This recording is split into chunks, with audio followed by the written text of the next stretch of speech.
Donc, Marie-Christelle Roche, je suis cardiologue à l'Hôtel-Dieu de Lévis, impliquée surtout en médecine d'altitude, mais aussi en médecine d'hyperbare.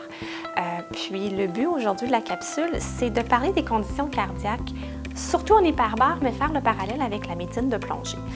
La littérature s'appuie surtout sur des données de la médecine de plongée. En médecine hyperbare, il n'y a pas beaucoup de publications en lien avec les pathologies cardiovasculaires. Ce qu'on sait en médecine de plongée, on se rappelle que l'effet de l'immersion est super important parce que quand on est dans l'eau, la pression hydrostatique cause une augmentation du retour veineux au niveau cardiaque qui peut atteindre jusqu'à 700 ml à peu près. Puis ça a un effet vraiment significatif au niveau de la précharge cardiaque. Ça peut prédisposer à des cas d'édème pulmonaire aussi, particulièrement chez les gens qui ont une condition cardiaque sous-jacente. Dans l'eau, ce qui nous inquiète toujours, c'est qu'on ne peut pas contrôler l'environnement. Fait qu'il peut y avoir plus de courant, l'eau peut être plus froide, donc on peut être porté à faire un effort qu'on n'anticipait pas nécessairement. Puis ça, quand on évalue des gens pour la sécurité cardiaque à la plongée, c'est toutes des choses qu'on prend en considération.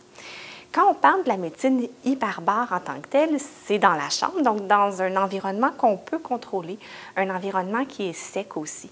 Donc, on a une beaucoup plus grande liberté en termes de patients qu'on peut accepter. Dès qu'on a des problèmes cardiaques, le plus souvent, ça mène à une disqualification des gens pour la plongée.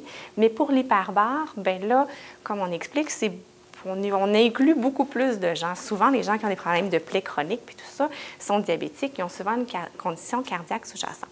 Fait que les effets de l'hyperbare sur le cœur sont présents puis sont nombreux. On parlait tout à l'heure, en plongée, c'est vraiment une augmentation du retour veineux qui est un des mécanismes pivots. En médecine hyperbare, il n'y a pas vraiment d'augmentation du retour veineux, la raison étant que la plupart du temps, surtout dans les chambres multiplaces, les gens sont assis, donc les jambes par en bas, ce qui crée un pooling de sang veineux. Puis aussi, dans l'eau, la pression hydrostatique de l'eau cause une compression des petites veines puis va augmenter le sang vers le cœur.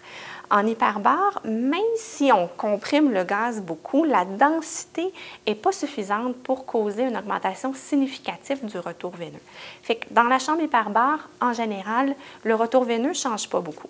Ce qu'on va voir par contre, c'est une augmentation des résistances vasculaires périphériques jusqu'à 25 % de plus.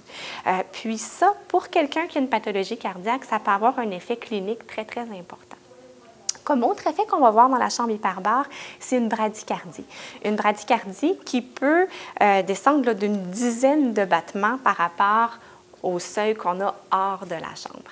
Cette bradycardie-là va ultimement entraîner une diminution du débit cardiaque, parce qu'on se rappelle que le débit, c'est la fréquence cardiaque qu'on multiplie par le volume éjectionnel. Le volume éjectionnel, il ne change pas vraiment, même que certains auteurs suggèrent qu'il y a peut-être une petite diminution de la contractilité. Fait que, somme toute, on assiste en général à une diminution du débit cardiaque. Fait que c'est surtout ça qu'on voit comme changement physiologique. Après, ce qu'on craint dans la chambre hyperbare, c'est des cas d'édème pulmonaire. Les cas d'édème pulmonaire sont souvent multifactoriels, mais vraiment liés à l'augmentation des résistances périphériques.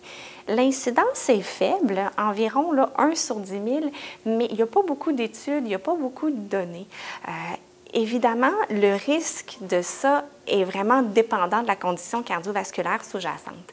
Puis, en général, on devrait être très, très, très prudent chez les patients qui ont une fraction d'éjection en bas de 40 %.